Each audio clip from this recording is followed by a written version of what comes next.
Que la paix soit sur vous.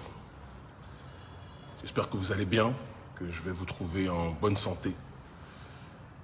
La paix est parfois difficile dans certaines circonstances quand l'injustice prévaut sur la justice, quand l'inique prévaut sur la dignité, quand l'inégalité prévaut sur l'égalité. Je vais vous donner quelques secondes pour vous connecter, j'espère que vous m'entendez bien. Pour un live qui ne va pas trop tirer en longueur, en tout cas on va essayer, mais qui va aller au fond des choses, en tout cas c'est notre objectif, en ce qui concerne ce qui se passe au Burkina et qui en réalité est symbole de ce qui se passe un peu partout dans l'Afrique de la zone franc.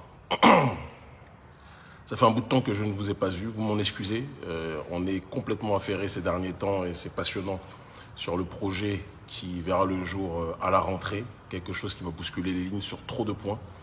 D'accord. Et donc parfois, ne pas être sur les réseaux, ce n'est pas un drame en soi, mais c'est simplement travailler dans l'ombre pour encore plus consolider les fondamentaux et rejaillir comme jamais à un degré où personne ne sera prêt. Et c'est ce qui va se passer s'il plaît à Dieu. Vous avez tous vu comme moi ce qui s'est passé depuis hier avec la venue de l'assassin, du meurtrier, de l'ancien frère. C'est une histoire classique chez les nôtres. Il y a des frères et puis à la moindre occasion, quand la possibilité se fait, de plus en plus matérialisée, un frère trahit celui qui a plus de lumière, parce que la jalousie est malheureusement congénitale chez certains d'entre nous, il faut qu'on soit capable de le dire. Ceux qui brillent, si on peut leur tirer dans le dos, on le fait. Beaucoup se reconnaîtront même s'ils n'ont pas forcément l'audience qu'ils rêvaient d'avoir, à travers cette situation. Et Sankara, malheureusement, n'a pas fait exception à cette réalité lorsqu'il a eu la trahison de celui qui était son frère d'armes, son meilleur ami, Blaise Compaoré. Alors Compaoré a été condamné par une justice d'une façon très digne, avec des avocats, Maître Cam et tous les autres, et notamment mon avocat que j'aime profondément. Je lui ferai un spécial big up à la fin si le temps me le permet, d'accord, qui toutes ces personnes ont fait un travail honorable pour que nous puissions avoir, je dis nous, parce que ce qui se passe en ce qui concerne Thomas Isidore Sankara ne concerne pas que le Faso. Quand j'entends des gens qui me disent que ça ne concerne que le Faso, il y a une partie moins sage de moi qui a envie de les insulter. Et puis il y a une partie plus sage de moi qui me murmure à l'oreille. Laisse ces gens, ce sont des gens paumés. Sankara, c'est la mémoire de l'Afrique dans sa globalité. C'est la mémoire de l'homme noir dans sa globalité. Et de la femme noire, quand je dis homme c'est avec un grand H, mais arrêtons même avec ces expressions, de l'homme noir et de la femme noire dans leur globalité. Je pense que c'est important que l'on puisse l'énoncer. Et donc, ce qui se passe au Faso ne concerne absolument pas, et je le redis avec la plus grande clarté, uniquement la patrie des hommes dits intègres.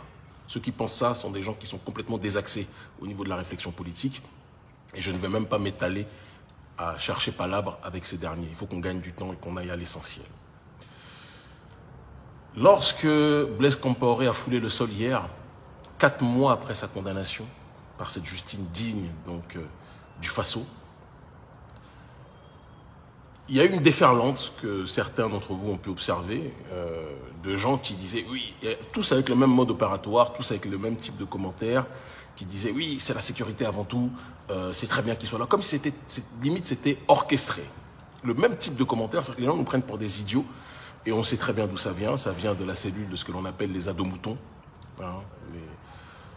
les résidus de la poubelle, pour moi, de la pensée en Afrique, des gens qui sont payés quelques centaines de francs CFA, pour payer les connexions, pour manger quelques grains d'attiéké, et qui, par la suite, vous font des commentaires pour justifier tout ce que fait Ouattara ou tout ce que fait Blaise Compaoré. C'est comme ça qu'ils sont. Ils sont identifiés depuis un certain nombre d'années, donc il n'y a rien de surprenant en ce qui concerne cette réalité.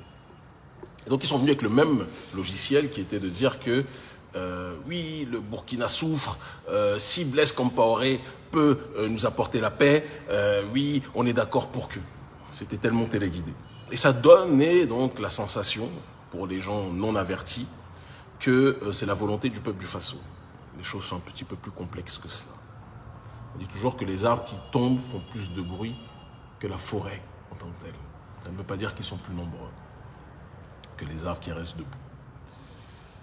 Blaise Compaoré est venu au Faso parce qu'il y a eu évidemment une conjoncture qui s'est développée, qui s'est exposée.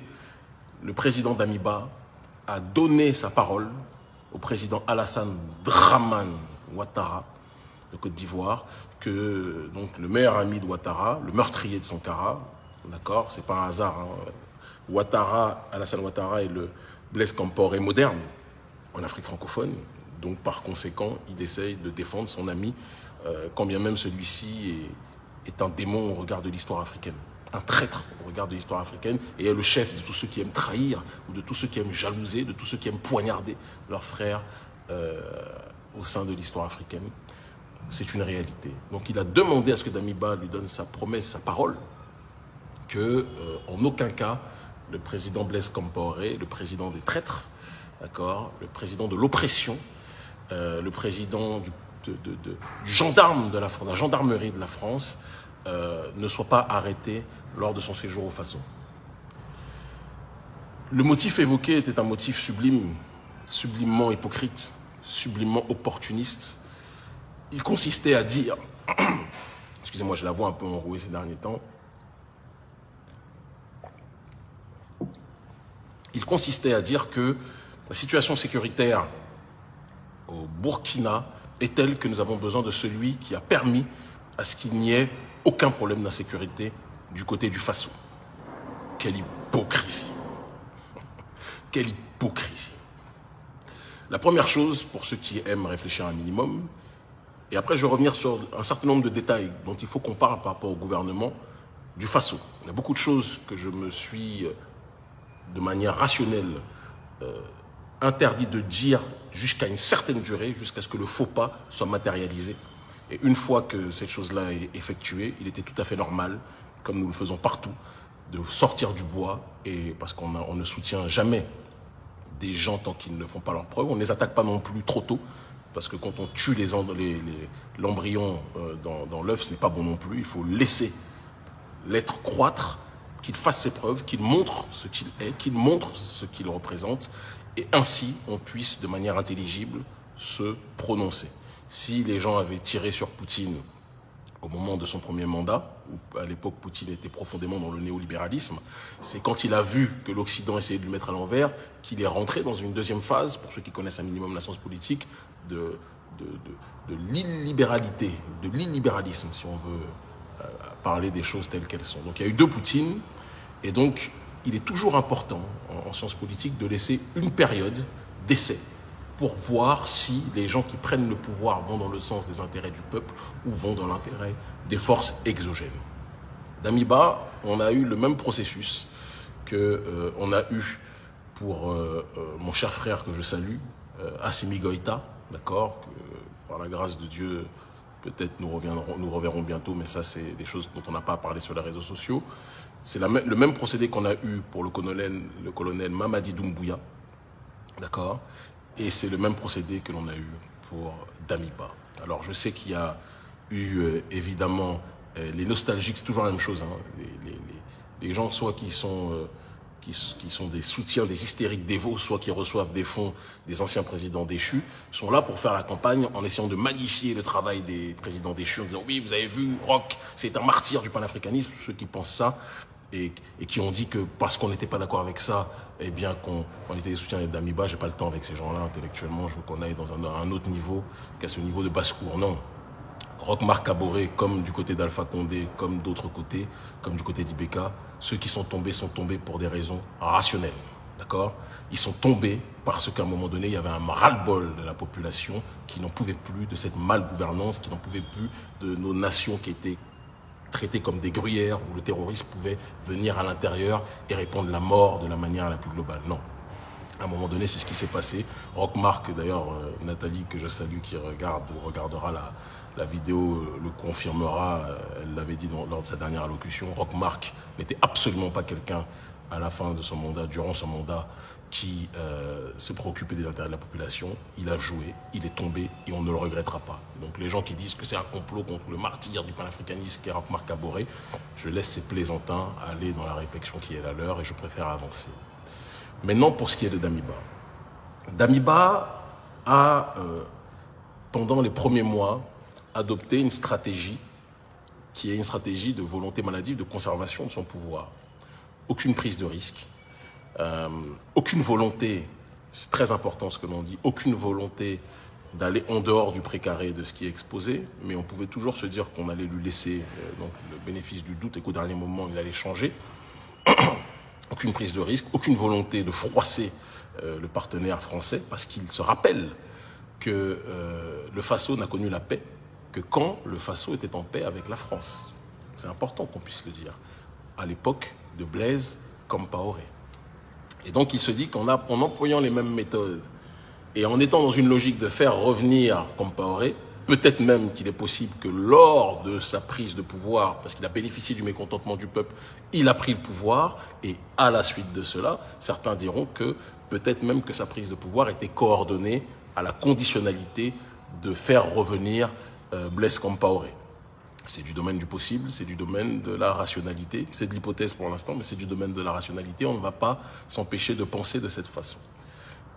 Ce qui est certain, c'est que au sein du gouvernement du Faso, il y a eu, pendant ces premiers mois, un certain nombre de forces en présence, de scansions, des forces en présence souvent opposées. Et je vais révéler, j'avais dit que je ne le dirais pas pour ne pas créer quelconque problème, mais je pense qu'aujourd'hui, vu la faute très grave qui a été commise en faisant venir Blaise Compaoré, il est nécessaire qu'on puisse dire les choses telles qu'elles sont.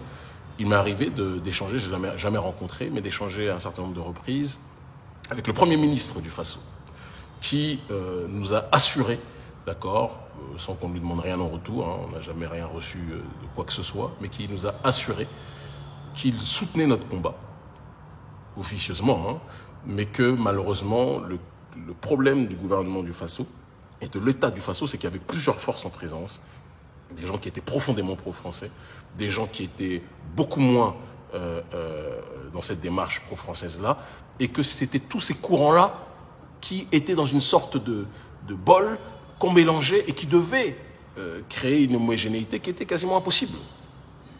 Et ça a été illustré d'ailleurs par notre voyage où certains ont tout fait pour annuler, des autorités ont tout fait pour annuler notre dernière mobilisation, pour démobiliser les gens. Et le Premier ministre lui-même a dû enjamber certaines situations pour autoriser quelque chose qui avait déjà été structuré de telle sorte que ça soit démobilisé par d'autres forces en présence à l'intérieur du pouvoir d'État. Donc ça illustre que le Faso, on ne peut pas parler d'une réalité monolithique en disant que le gouvernement du Faso est dans cette ligne. Non. Il y a des gens au sein du gouvernement du Faso, je vous le dis, qui nous écrivent la nuit tombée, qui disent qu'Émi, on est avec vous. Malheureusement, on est dans une situation qui est beaucoup plus complexe que vous pouvez l'imaginer. Alors, l'excuse de la complexité, il arrive un moment donné où il faut qu'on puisse passer à une autre étape. Je pense que si ça a été possible avec Assimi Goïta, qui a pris son courage à deux mains, si ça a été possible à une certaine époque avec Thomas Isidore Sankara, si ça a été possible à une certaine époque avec Oum Niobé, si ça a été, en tout cas avec les leaders anticolonialistes, si ça a été possible à une certaine époque avec tous ceux qui se sont levés, d'accord, je pense que ça peut être possible aussi avec ceux qui sont aujourd'hui à la tête de l'État du Faso et qui souhaitent prendre leurs responsabilités. On ne peut pas toujours se cacher derrière la complexité en disant on est avec vous, mais c'est difficile parce que non. Ça ne suffira pas. Ce qui se passe, c'est que Damiba a choisi une ligne qui va dans le sens de la restauration du pouvoir avant, à une époque où la France pacifier la région, et c'est la raison pour laquelle il ne veut pas froisser la France. Il se cache derrière le fait de dire que c'est au Faso de décider et la Russie ne va pas nous sauver, qu'on soit très clair. Moi, je ne suis pas en train de me lever en disant la Russie, c'est notre messie ou je ne sais quelle autre chose de ce style. La Russie est un partenaire géopolitique qui a permis de sauver Maduro, c'est important qu'on puisse le dire. C'est un partenaire géopolitique qui a permis de sauver Bachar al-Assad, c'est important qu'on puisse le dire. Si Kadhafi s'était allié à la Russie, l'Iran et les autres pays, je pense que Kadhafi serait vivant aujourd'hui. C'est ça la géostratégie. Ça ne veut pas dire que ces derniers sont des messies, que ces derniers sont des anges, ou que ces derniers sont des amoureux des Africains. Vous ne me verrez jamais me lever en brandissant. Pourtant, moi je parle, contrairement à ceux qui brandissent les drapeaux, moi je parle avec les autorités russes comme je parle avec les autorités d'autres pays. Mais vous ne me verrez jamais tisser ou brandir un drapeau des Russes parce que ça ne sera jamais nos messies. Et je ne suis absolument pas naïf sur la réalité politique des choses. C'est un allié aujourd'hui, ça ne veut pas dire que ça sera un allié éternel. Les choses sont aussi claires. Mais dans le cas actuel des choses, ils font partie de ceux qui sont en train d'inverser la dynamique de l'unipolarité qui existe avec l'hégémonie occidentale néolibérale pour aller vers ce que l'on appelle la multipolarité civilisationnelle qui est présente à travers différents blocs qui existent dans le monde. Et nous autres, jeunesse africaine, puisque nos dirigeants ne jouent pas leur rôle, on a ce devoir de prendre nos responsabilités sur ce terrain-là. Damiba a choisi une ligne qui est de restaurer une période durant laquelle la paix était présente au Faso. Et il s'appuie sur le fait qu'il existe, on ne va pas se mentir, un très grand mécontentement, une très grande détresse, un très grand désarroi d'une grande partie de la population qui n'en peut plus du terrorisme. Et je compatis et j'adresse mes condoléances à tous nos frères et sœurs, pas qu'au Faso, dans tous les pays qui sont frappés, qui sont touchés par le terrorisme. Mais une fois qu'on a dit cela, et qu'on exprime avec notre plus grande douleur, notre plus grande profondeur, la solidarité vis-à-vis de tous ceux qui ont perdu des êtres chers, il y a une question sur laquelle on doit réfléchir avec sincérité. Quand les gens nous disent qu'il faut faire venir Blaise Compaoré, le meurtrier de Thomas Sankara, parce que sous lui, il n'y avait pas de terrorisme, ils oublient une chose. Sous Blaise, il n'y avait pas de terrorisme pour la première raison qui était que Kadhafi était encore présent. Et que Kadhafi avait une politique très forte pour être dans une logique de repousser le terrorisme. Important de le dire. Si on ne le dit pas, on ne comprendra pas la réalité politique de ce qui se passe au Sahel. La deuxième chose, c'est que quand on pense qu'en faisant venir Blaise Compaoré, on va pacifier le terrorisme, on va éteindre le terrorisme, on oublie que le terrorisme est payé par les mêmes alliés de Blaise Compaoré. C'est-à-dire que vous faites venir les amis de ceux qui sont les sponsors du terrorisme et vous dites que comme ça, vous allez le faire disparaître. Vous ne comprenez pas que ce qui se passe là, c'est la logique du pompier pyromane. Ils ont rendu notre région, le Sahel, ingouvernable parce qu'ils savent qu'il y a de nouvelles ressources qui sont apparues, qui ont été localisées, un certain nombre de gisements qui ont été localisés à un certain nombre d'endroits du Sahel en tant que tel. Et donc, ils veulent réinstaller, pérenniser la présence de l'armée française dans cette zone.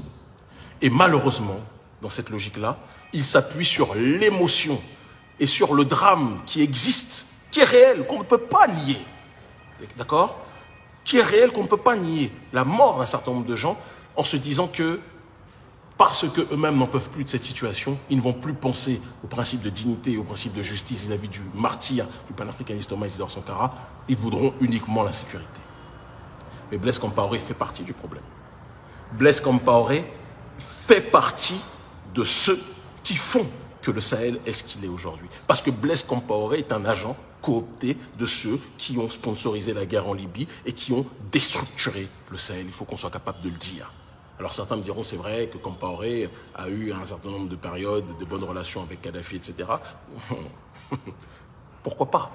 Mais il n'en demeure pas moins que le même Blaise Compaoré dont vous parlez, à un moment donné, lorsqu'il fallait choisir entre les uns ou les autres, il a choisi qui? Il a choisi l'oligarchie occidentale. Pour le meurtrier de Sankara qu'il est, il n'y a rien de surprenant, il choisira toujours ses parrains. Donc la situation telle qu'elle est, demander à l'ami des terroristes de venir,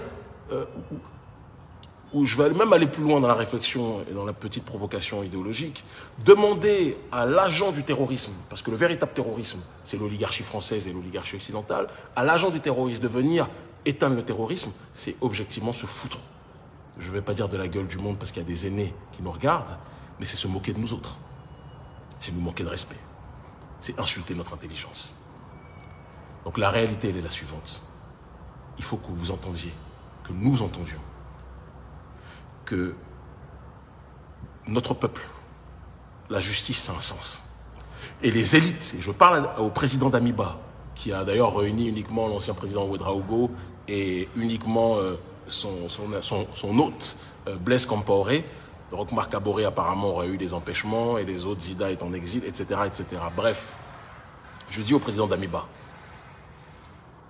faire fouler le sol à cet homme-là, qui n'est pas un agent de la pacification, mais qui est uniquement un agent de l'oligarchie d'Occident, de un, ça ne va pas ramener la paix au Faso, ça va ramener plus de terrorisme polymorphe, parce que si ce n'est pas les terrorismes endogènes ou exogènes par rapport à certains qui viennent d'autres contrées, si vous voyez de quoi je parle, ça sera les terrorismes de toute façon exogènes de l'oligarchie française et de l'armée française qui viendront parce qu'ils ont besoin de se situer stratégiquement plus que jamais dans cette zone, sachant qu'ils sont en train de perdre pied dans les autres sphères de la réalité sahélienne.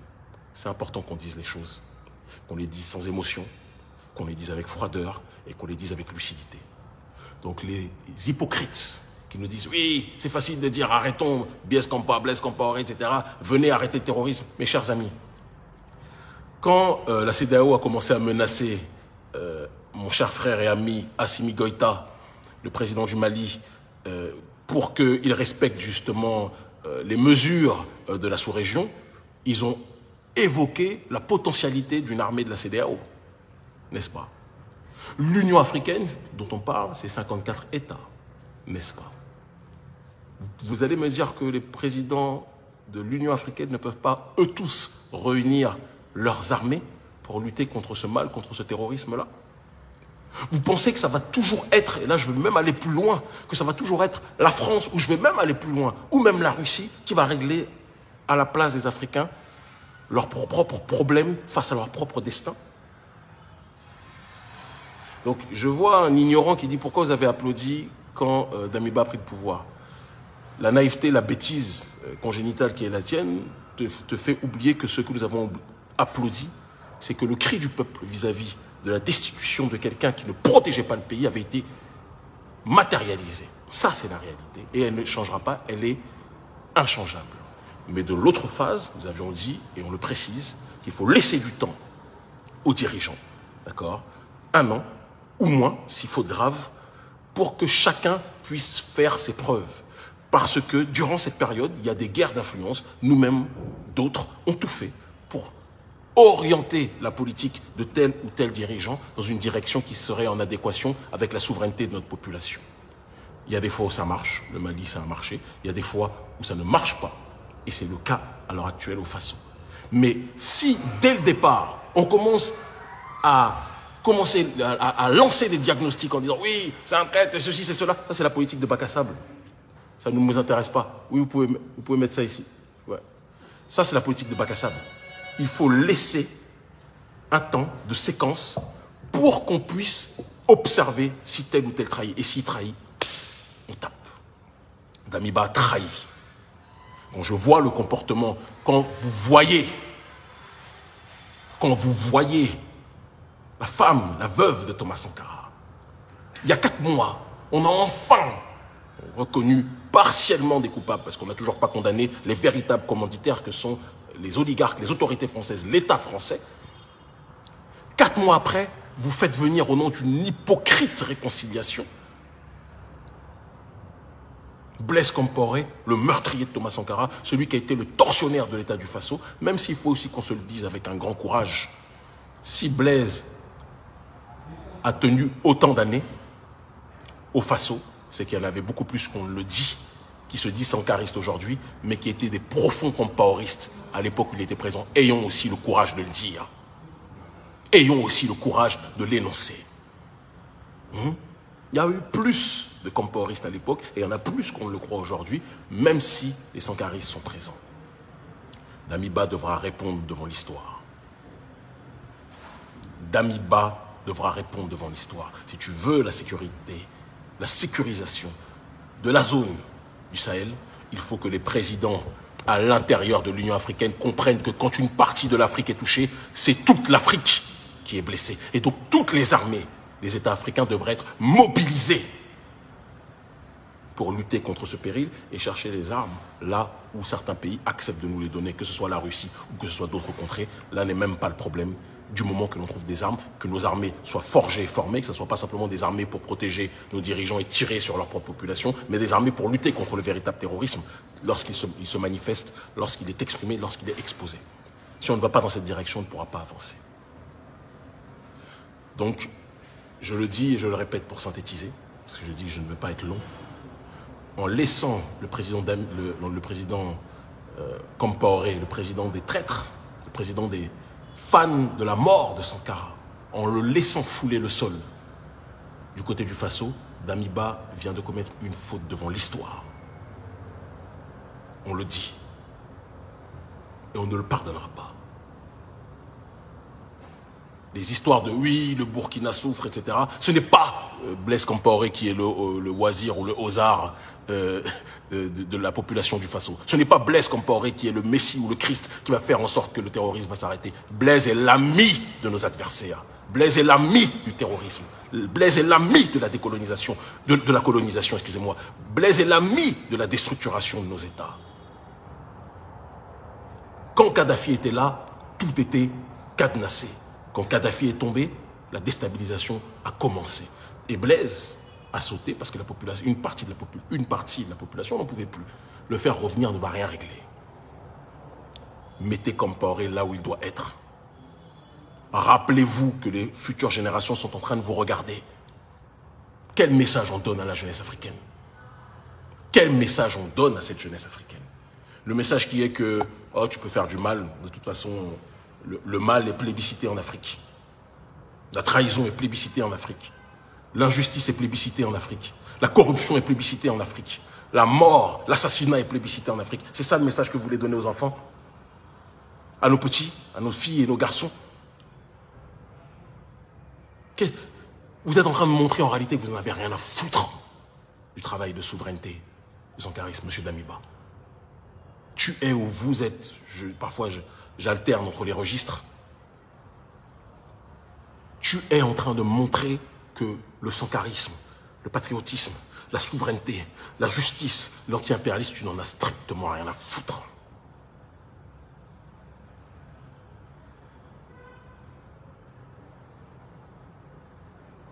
Assimi Goïta est-il plus fort que toi? Assimi Goïta, la seule chose qu'il a de plus que toi, c'est le cœur. La seule chose qu'il a de plus que toi, c'est le courage. La seule chose qu'il a de plus que toi, c'est la compréhension qu'on ne dirige pas un pays sans être en adéquation avec la volonté de la population. Mais tu n'as pas de courage, Damiba. Tu gonfles. Tu as déjà très rapidement pris l'arrogance des anciens dirigeants, très rapidement. Les nouveaux, quoi qu'on en dise, il y a beaucoup de reproches qu'on peut faire à tel ou tel nouveau président. Mais toi, tu as battu tous les records.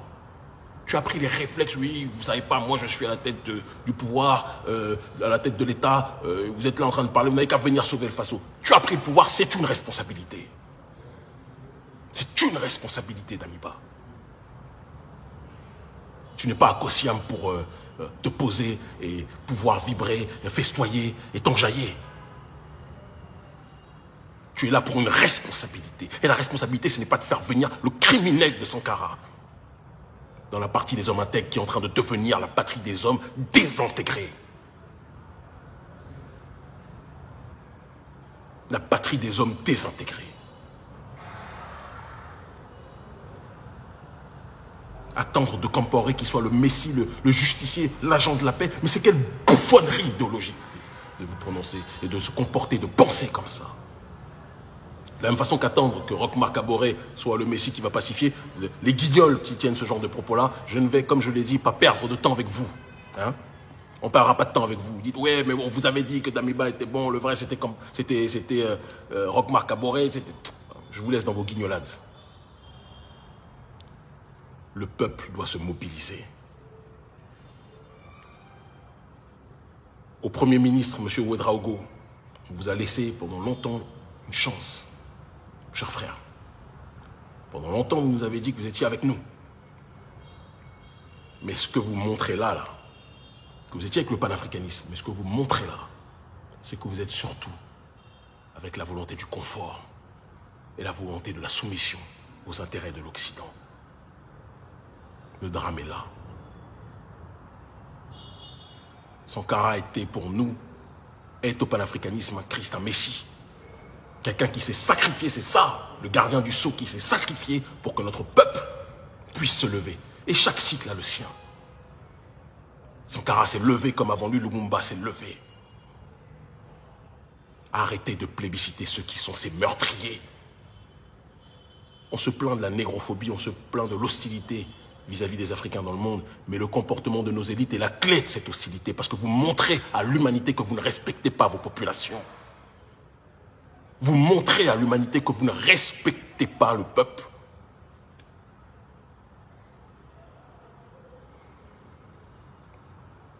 Donc je le dis à tout le monde et je lance un appel à mes frères de la Copa BF. Plus que jamais, c'est le moment de s'organiser. Je lance un appel à notre frère qu'on a poussé, qu'on a propulsé pour qu'il puisse être député, notre frère Roland Bayala. Mon cher frère, je compte sur toi pour que dans les heures et les jours à venir, tu puisses te prononcer. Tu es député maintenant. Parce qu'on t'a tous porté. Il faut maintenant avancer. Il faut te prononcer. Ce qui se passe là est un crime contre l'africaine humanité.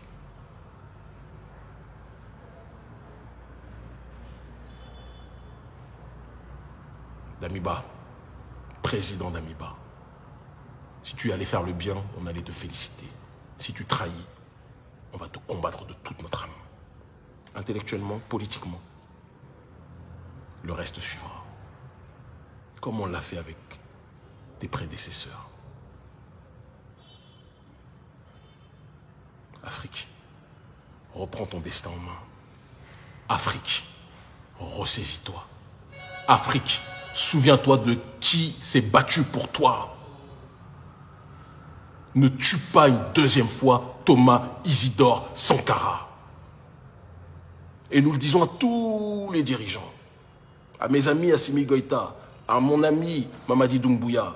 Ce sont mes frères, personne ne va s'en cacher. Ce sont mes frères. Mais quand les choses sont bien faites, la volonté de la justice sociale, la volonté de la lutte pour la souveraineté, on applaudit. Si vous allez dans la mauvaise direction, on sera là pour vous rappeler que vous n'allez pas dans le bon chemin. C'est notre devoir. Nous sommes des vigiles de la société civile. Et je dis d'ailleurs à mon frère, mon frère Mamadi Doumbouya, il y a à l'heure actuelle, que j'ai eu au téléphone il n'y a pas longtemps, que la paix soit sur vous, mon frère. Il y a le jeune rappeur qui est incarcéré et j'ai profondément confiance qu'il pourra être libéré, relâché prochainement. Le frère Djani. On compte sur vous, président Doumbouya. On sait que la Guinée est un pays très difficile, où les tensions interethniques sont telles que dès qu'on attaque, même si ça peut être quelqu'un qui est un pion de l'oligarchie occidentale, s'il est de telle ethnie, ça va embraser le pays. Je sais très bien la complexité de ce pays. Je connais la complexité de ce pays. Mais je le demande à Assimi Goïta, au Mali, et à mon frère Doumbouya, mes deux frères, soyez vigilants. Soyez vigilants. Soyez vigilants. Au président Thomas Isidore Sankara qui nous regarde là où il est, qu'il sache que nous allons continuer le combat au péril de nos vies. On va continuer. On va continuer jusqu'au bout. On ne va jamais s'arrêter. À la famille Sankara, qu'ils sachent que nous sommes avec eux, que nous les soutenons et que nous irons dans la démarche de les sensibiliser, de sensibiliser la population, excusez-moi, pour plus que jamais avancer dans ce processus d'autodétermination. L'Afrique ne se libérera que par elle-même. Elle ne se libérera pas ni par les États-Unis, ni par la France. La Russie peut nous aider temporairement, mais j'irai plus loin. La Russie ne sera jamais notre messie non plus. Il n'y a que l'Afrique qui peut se libérer elle-même en faisant les bons choix géostratégiques au moment opportun. À l'heure actuelle, la Russie a un avantage qu'on ne doit pas nier. Elle sait nous aider, mais nous la regardons aussi du coin de l'œil parce que nous savons que seule l'Afrique, in fine, pourra être dans cette démarche de se libérer elle-même. À Alassane Draman Ouattara, ce message de fin, je te l'adresse. Tu continues à semer la désolation, à semer la trahison, à semer la déstabilisation. Mais ton tour viendra. Tu ne peux pas continuer à narguer les dignes et à narguer la justice comme tu le fais depuis trop longtemps. Tu piétines les lois, tu piétines les règles comme ton jumeau Blaise Compaoré. Et vous pensez que le mal sera toujours félicité. Tu es dans ton palais présidentiel et ton ami Blaise Compaoré, lorsqu'il est en Côte d'Ivoire, il est dans sa villa 30 étoiles. Mais ça ne pourra pas éternellement durer. Nous nous mobilisons pour. Vous avez beau nous surveiller, vous avez beau nous envoyer des menaces de mort quotidienne. Vous avez beau tout faire pour faire pression sur nos familles. Vous avez beau tout faire en vous coalisant avec nos dirigeants, les autres qui sont eux aussi des peureux. Hein? Et des gens très fourbes, à l'image du président du Bénin. Je vous le dis, et je vous le répète, nous ne plierons pas. Parce que ce que nous le faisons pour Dieu Tout-Puissant et nous le faisons en l'honneur de nos ancêtres méritants.